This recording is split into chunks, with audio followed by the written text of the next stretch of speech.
আজকে আরবিআইয়ের monetary policy ছিল এবং সেই পলিসি আসার পর আমরা কিন্তু মার্কেটের মধ্যে একটা ভালো সেলিং দেখেছি। নিফটি 75 পয়েন্ট নেগেটিভে, সেন্সেক্স 166 নেগেটিভে ক্লোজিং দিয়েছে, কিন্তু ব্যাংক নিফটির মধ্যে আমরা একটা পজিটিভ ক্লোজিং পেয়েছি, যেটা 50 পয়েন্ট পজিটিভে ক্লোজ দিয়েছে। এছাড়াও আমরা যদি মিড ক্যাপ এবং স্মল ক্যাপ ইন্ডেক্সের দিকে ফোকাস করি, সেখানেও কিন্তু ভালো সেলিং এসছে। মিড ক্যাপ ইন্ডেক্স 457 পয়েন্ট নেগেটিভে এবং স্মল ক্যাপ ইন্ডেক্স 201 পয়েন্ট নেগেটিভে ক্লোজ দিয়েছে। তো আজকে মার্কেটের মধ্যে কেন এতটা সেলিং এসছে সেটা নিয়ে ডিসকাস করব। আগামীকাল নিফটি, ব্যাংক নিফটি কীরকম ট্রেড করবে সেটা নিয়েও আলোচনা করব। এর সাথে সাথেই দুটো স্টক নিয়ে আজকের ভিডিওয়ে আলোচনা করব, যে স্টকগুলো আজকে একটা ভালো সেলিং আমরা দেখতে পেয়েছি। তো চলুন তাহলে ভিডিওটা শুরু করা যাক। ভিডিও শুরু করার আগে বলি, চ্যানেলে যদি ফার্স্ট টাইম ভিজিট করে থাকেন তাহলে চ্যানেলটা সাবস্ক্রাইব করে নেবেন আর পাশে থাকা বেল আইকনটা প্রেস করে রাখবেন। আমি ভিডিও আপলোড করার সাথে সাথে আপনাদের কাছে ভিডিওটা পৌঁছে যাবে। আর ভিডিওটা ভালো লাগলে অবশ্যই লাইক এবং শেয়ার করতে ভুলবেন না। তো আজকে আমরা মার্কেটের মধ্যে দেখেছি ওপেনিং টাইমে ওপেন হচ্ছে 24,641, সেখান থেকে মার্কেটে আমরা একটা আপসাইড দেখেছি, যেটা হচ্ছে 24,671। তারপর মনিটারি পলিসি আসার পরেই মার্কেটের মধ্যে কিন্তু একটা ভালো ডাউনসাইড আসে। সেটা নিফটি নিচের দিকে 24,539 পর্যন্ত লো তৈরি করে সেখান থেকে ক্লোজিং টাইমে আমরা 24,574 ক্লোজিং পেয়েছি। তো নিফটি আজকে কিন্তু তার যে 24,500 স্ট্রং সাপোর্ট সেটাকে মেনটেন করেছে। তো গতকালের ভিডিওতেই আপনাদের সাথে শেয়ার করেছিলাম যে নিফটি কিন্তু এখন একটা রেঞ্জের মধ্যে ট্রেড করছে। তো যদি এই রেঞ্জ আজকেও আমরা দেখলাম মোটামুটি এই রেঞ্জের মধ্যেই কিন্তু ট্রেড করেছে। তো এবারে আসছি, এই যে মার্কেটের মধ্যে এতটা সেলিং এসছে সেটা কেন এসেছে? এর মেইন দুটো রিজন রয়েছে। ফার্স্ট হচ্ছে আজকে আরবিআইয়ের মনিটারি পলিসি এসেছে। সেই পলিসিতে আমরা দেখেছি আমাদের governor sir repo rate card unchange রেখেছে, অর্থাৎ রেপো রেট কার্ড এখনও 5.5% রয়েছে। অর্থাৎ এই যে পলিসিটা এসেছে এটা নিউট্রাল পলিসি এসছে। এর ফলে কিন্তু মার্কেটের মধ্যে আমরা একটা সেলিং প্রেশার হায়ার লেভেল থেকে দেখতে পেয়েছি। এছাড়াও ডোনাল্ড ট্রাম্প গতকাল তিনি বলেছেন যে আজ লেট নাইটে ইন্ডিয়া সহ আরও বাকি কিছু কান্ট্রিতে তিনি নতুন করে ট্যারিফ অ্যানাউন্স করবে। তো এই ট্যারিফ কীরকম অ্যানাউন্স হয় আমাদের ইন্ডিয়ার জন্য, যদি অনেকটা বেশি ট্যারিফ হয় সেটা মার্কেটের জন্য একটা নেগেটিভ হতে পারে, অথবা হঠাৎ করে তিনি যদি বলেন যে আমরা ইন্ডিয়ার জন্য মানে একটা ঠিকঠাক বুঝি সুঝে ট্যারিফ চালু করব, সেক্ষেত্রে মার্কেট যদি সেটাকে পজিটিভ নিউজ মনে করে তাহলে কিন্তু মার্কেটে একটা বাউন্স আমরা দেখতে পেতে পারি। তো আগামীকাল নিফটি, ব্যাংক নিফটি কীরকম ট্রেড করবে সেটা নিয়ে আলোচনা করব। তার আগে আমরা গ্লোবাল মার্কেটের দিকে ফোকাস করব। গ্লোবাল মার্কেটের দিকে যদি ফোকাস করি সেখানে দেখতে পাচ্ছি নিকাই 252 পয়েন্ট পজিটিভে ক্লোজ দিয়েছে এবং হ্যাংসেং 57 পয়েন্ট নেগেটিভে ক্লোজ দিয়েছে। ইউরোপ মার্কেটের দিকে যদি ফোকাস করি সেখানে আমরা দেখতে পাচ্ছি ফিজ 14 পয়েন্ট এবং ক্যাক্স 16 পয়েন্ট পজিটিভে ট্রেড করছে, আর ডেক্স 5 পয়েন্ট নেগেটিভে ট্রেড করছে। আর ইউএস মার্কেটের ডাউন জোনের ফিউচার 194 পয়েন্ট পজিটিভে ট্রেড করছে। তো মোটামুটি আমরা মার্কেটের মধ্যে কিন্তু একটা মিক্সড ট্রেডই দেখতে পাচ্ছি। আজকে রাত্রিরে যদি ডাউন জোন একটা ভালো পজিটিভে ক্লোজিং দেয় তাহলে আগামীকাল কিন্তু আমাদের ইন্ডিয়ান মার্কেটেও আমরা একটা পজিটিভ ওপেনিং দেখতে পেতে পারি। এবং এর সাথে সাথেই যদি আমাদের ডোনাল্ড ট্রাম্প তিনি আমাদের ইন্ডিয়ার ফেভারে ট্যারিফ ঘোষণা করে থাকেন তাহলেই কিন্তু আমাদের ইন্ডিয়ান মার্কেটে আমরা একটা পজিটিভ ওপেনিং দেখতে পেতে পারি। তো এবারে আসছি নিফটি কীরকম ট্রেড করবে। তো নিফটির জন্য এখন যেটা স্ট্রং সাপোর্ট সেটা হচ্ছে 24,450 থেকে 24,550। এই ট্যারিফ আমাদের ইন্ডিয়ার ফেভারে হয়, যে ট্যারিফটা আমাদের ডোনাল্ড ট্রাম্প স্যার ঘোষণা করবেন সেটা যদি ইন্ডিয়ার ফেভারে হয় তাহলে কিন্তু মার্কেটে একটা আপসাইড মুভ হতে পারে। যদি নিফটি 24,680 উপর ট্রেড করে সাস্টেন করতে পারে তাহলে নিফটি ওপরের দিকে 24,750 থেকে 24,800 পর্যন্ত মুভ করতে পারে।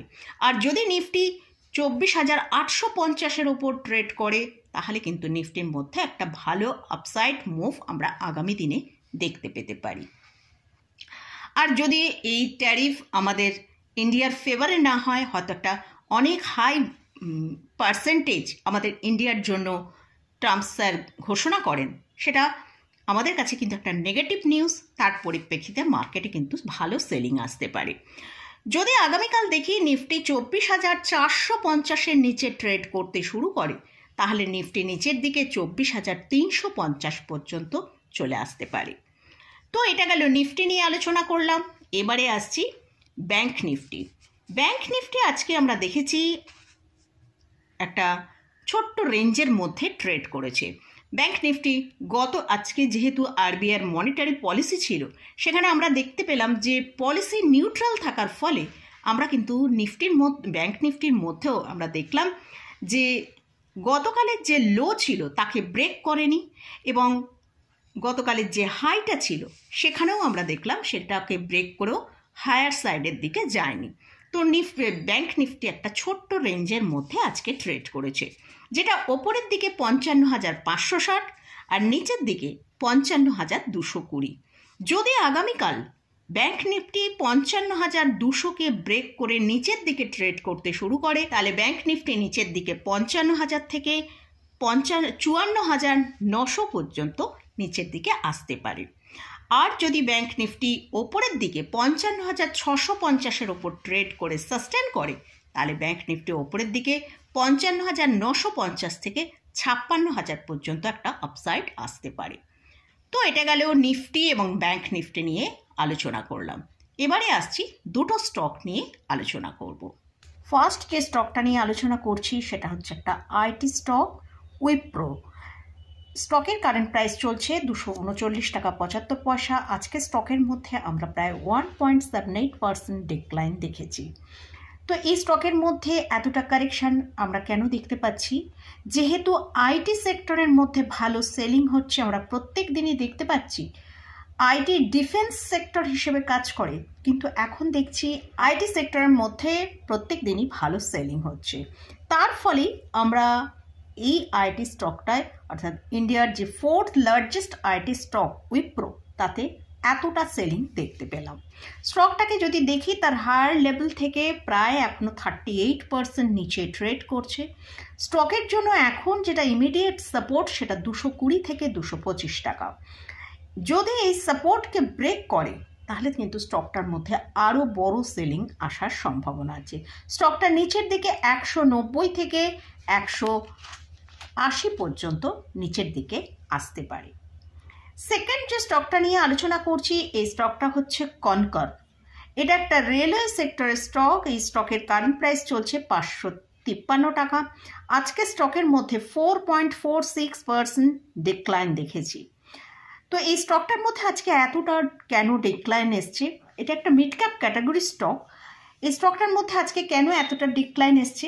আজ এই কোম্পানি Q1-এর রেজাল্ট ডিক্লেয়ার করেছে, সেই রেজাল্ট কিন্তু খুব একটা ভালো আসেনি।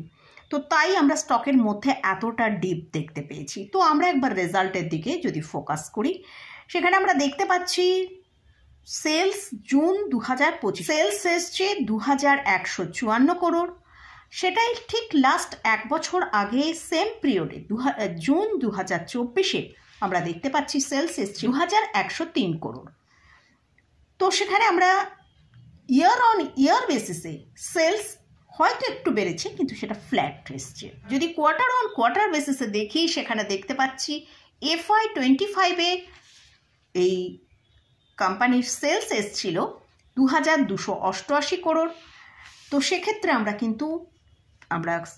Q1-এ FY26 অর্থাৎ জুন 2025-এ দেখতে পাচ্ছি সেলস কিন্তু প্রায় 6%-এর মতন ডিক্লাইন এসছে। এছাড়াও আমরা যদি নেট প্রফিটের দিকে ফোকাস করি সেখানে দেখছি জুন 2025-এ নেট প্রফিট এসেছিল 267 করোড়। সেটাই ঠিক লাস্ট এক বছর আগে সেম পিরিয়ডে জুন 2024-এ নেট প্রফিট এসেছিল 259 করোড়। সেক্ষেত্রেও আমরা ইয়ার অন ইয়ার বেসিসে নেট প্রফিট ফ্ল্যাট দেখতে পাচ্ছি। আমরা যদি কোয়ার্টার অন কোয়ার্টার বেসিসে দেখি, মার্চ 2025-এ নেট প্রফিট এসছিল 294 করোড়, অর্থাৎ সেক্ষেত্রে আমরা দেখছি যে এই কোয়ার্টারে 10%-এর মতন নেট প্রফিট ডিক্লাইন করে এসছে। তো এই কারণের জন্যই কিন্তু এই স্টকে এতটা সেলিং এসছে। এটা একটা মিড ক্যাপ রেলওয়ে সেক্টরের স্টক। তো এই স্টকে যেরকম ভালো আপসাইড আমরা দেখেছিলাম, কিন্তু এখন আমরা দেখছি স্টকটার মধ্যে কন্টিনিউ একটা সেলিং চলছে। তো এই স্টকগুলো নিয়ে আলোচনা করলাম। এই স্টকগুলো আজকে অনেকটা কারেকশান দেখিয়েছে। তো কেন কারেকশানটা এসছে সেটা নিয়ে ডিসকাস করার জন্যই এই স্টকগুলো নিয়ে আলোচনা করলাম। এই স্টকগুলো জাস্ট এডুকেশনাল পারপাসে আপনাদের সাথে আলোচনা করছি। এই স্টকে বা ইন্ডেক্সে কোথাও কোনো রেকমেন্ডেশন নেই। যদি স্টকে বা ইন্ডেক্সে কোথাও কোনো পজিশান নিতে চান, তার আগে ভালো করে চার্ট অ্যানালিসিস করে নিয়ে তারপরে পজিশান নেবেন। তো মোটামুটি আজকের মতন ভিডিওটা এখানেই শেষ করছি। ভিডিওটা যদি ভালো লাগে অবশ্যই লাইক করবেন, শেয়ার করবেন, সাবস্ক্রাইব করবেন। ধন্যবাদ।